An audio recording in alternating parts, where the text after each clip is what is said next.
Assalamualaikum dan salam sejahtera kepada pensyarah kita, Encik Badrul Hisham dan rakan-rakan sekalian.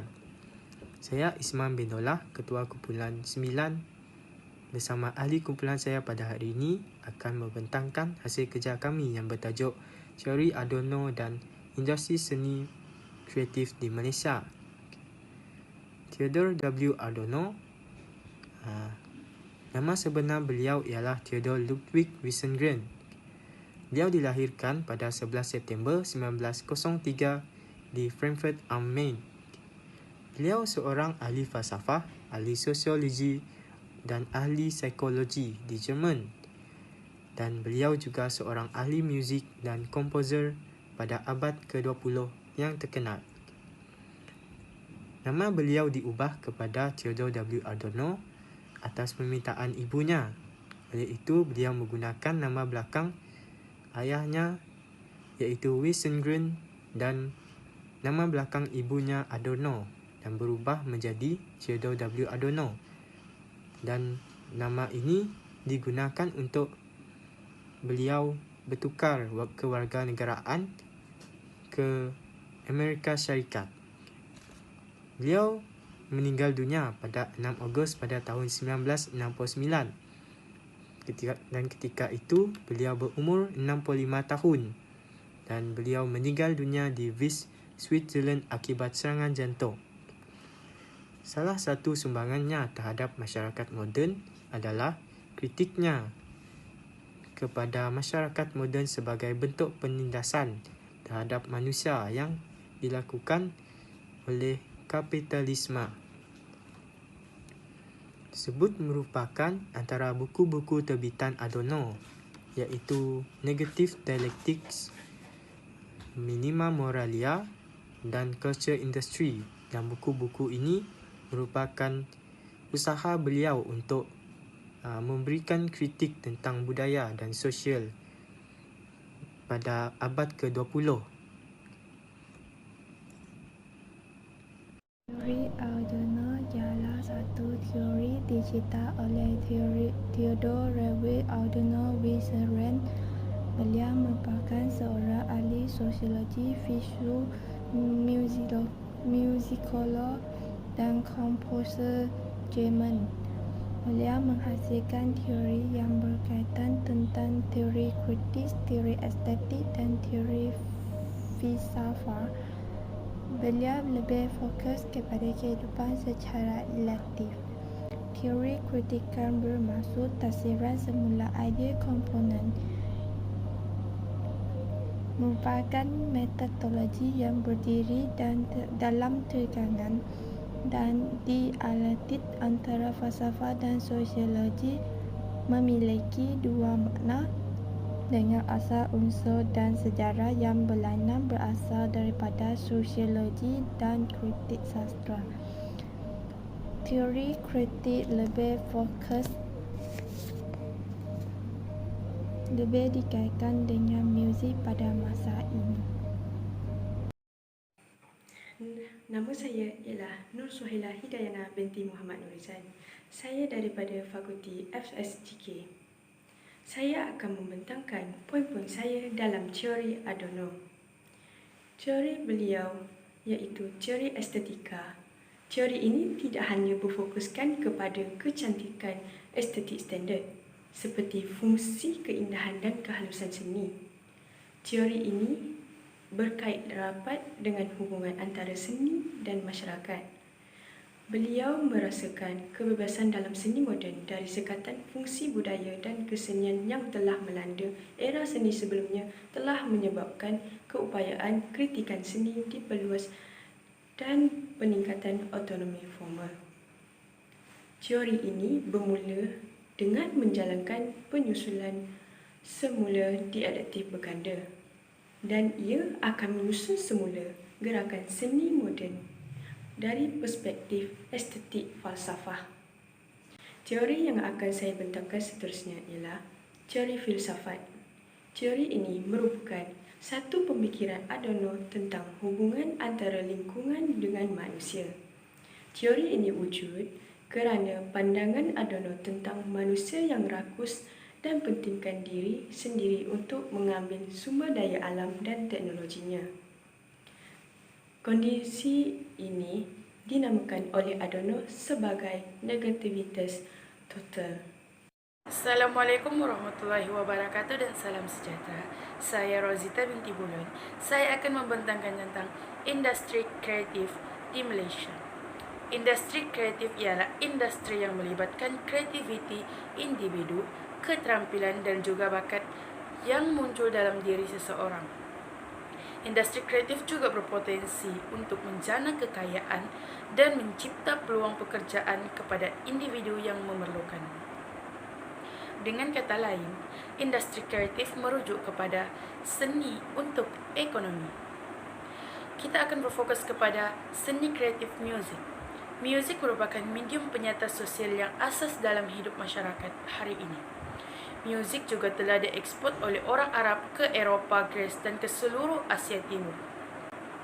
Dalam zaman pemerintahan Khalifah Al-Mustamis di Baghdad, terdapat seorang pakar muzik terhormat iaitu Safi al-Din Abdul al-Mu'min telah mengarang 3 jenis buku muzik. Salah satunya ialah bertajuk Book of Prosody yang mengenai tentang sains muzik. Oleh kerana dalamnya akar muzik dalam kehidupan manusia, Sharif 1964 telah merumuskan bahawa muzik merupakan alat terdekat masyarakat yang menjadi sebahagian daripada unsur dalam kehidupan masyarakat. Sekian. Salam sejahtera. Saya Benson. Saya akan membentangkan tentang industri seni kreatif. Bagian saya, poin pertama adalah industri kreatif muzik semakin ketara disebabkan peralatan elektronik. Peralatan elektronik seperti radio, telefon, komputer dan sebagainya. Saya ingin menekankan sedikit tentang kepentingan radio dalam industri kreatif muzik kerana radio telah memainkan peranan yang besar dalam kemajuan industri kreatif muzik. Sejak radio dicipta pada awal kurun ke-20, radio merupakan antara medium penyebaran muzik di negara-negara barat maupun di Malaysia. Lalu ini menjadikan muzik sebagai salah satu medium komunikasi yang paling dominan dalam sistem media. Sistem media adalah salah satu subsistem dalam sistem masyarakat. Dalam keadaan ini, muzik mempunyai ruang dan fungsinya sendiri dalam media untuk pembangunan sosial sama ada fizikal maupun spiritual. Industri kreatif muzik turut berfungsi sebagai suatu medium dan produk dalam sistem hiburan di sesebuah negara. Produk yang terhasil dalam industri seni kreatif muzik meningkatkan kadar ekonomi negara, selantarnya kadar hidup turut meningkat. Penghasilan hak cipta juga telah mendorong kepada peningkatan hasilnya. Produk dalam industri kreatif muzik seperti rock, hip hop dan elektronik terhasil apabila adanya hak cipta dan peralatan elektronik yang membantu dalam penyebaran dan kemajuan industri seni kreatif muzik. Assalamualaikum warahmatullahi wabarakatuh. Saya Nur Syafiqah binti Sulaiman, 85408 daripada Fakulti Seni Gunaan dan Kreatif FSGK. Saya akan membentangkan tentang teori Adorno terhadap kesan teori Adorno terhadap industri kreatif. Adorno dan Horkheimer mempunyai pandangan berbeza. Mereka berhujah bahawa media massa mempunyai hiburan sebagai objektif kerana bertujuan untuk bersetuju, dan untuk bersetuju hanya mungkin dengan mengasingkan dirinya daripada proses sosial. Antara kesan yang pertama adalah industri kreatif dapat meningkatkan pertumbuhan ekonomi di Malaysia. Akan tetapi, Adorno mempunyai pandangan berbeza kerana industri kreatif di Malaysia telah mengalami perkembangan terlalu cepat.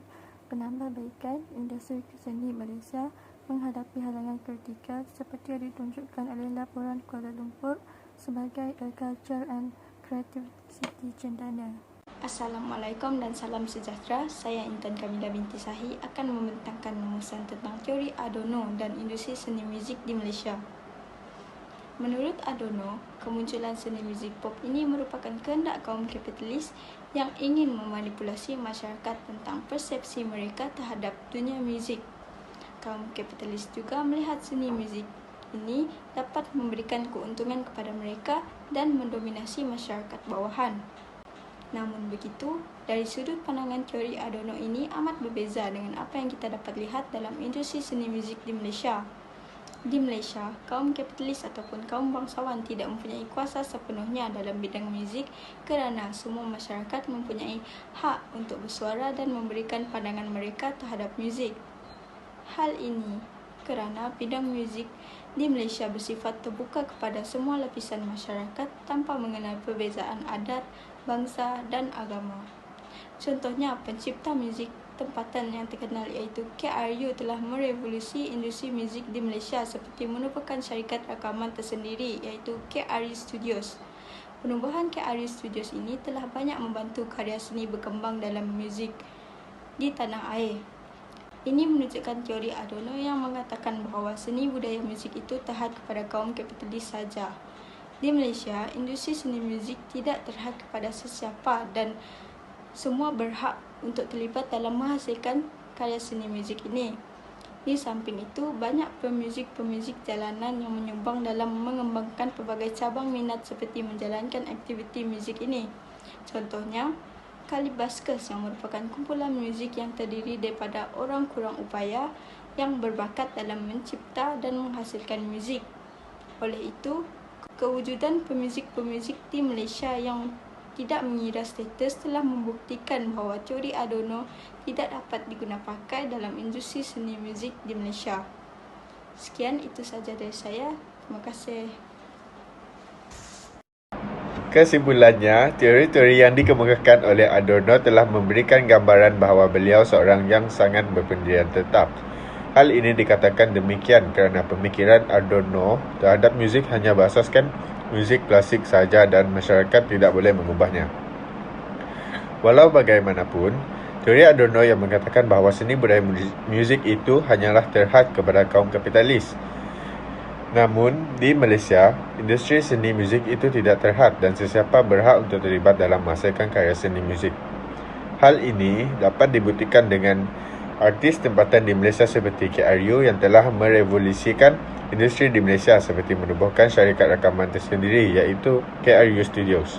Tambahan pula, KRU juga telah membantu banyak karya seni berkembang dalam bidang muzik di tanah air dan artis daripada generasi baru juga telah banyak mengikuti jejak langkah mereka sekaligus memajukan industri muzik di Malaysia.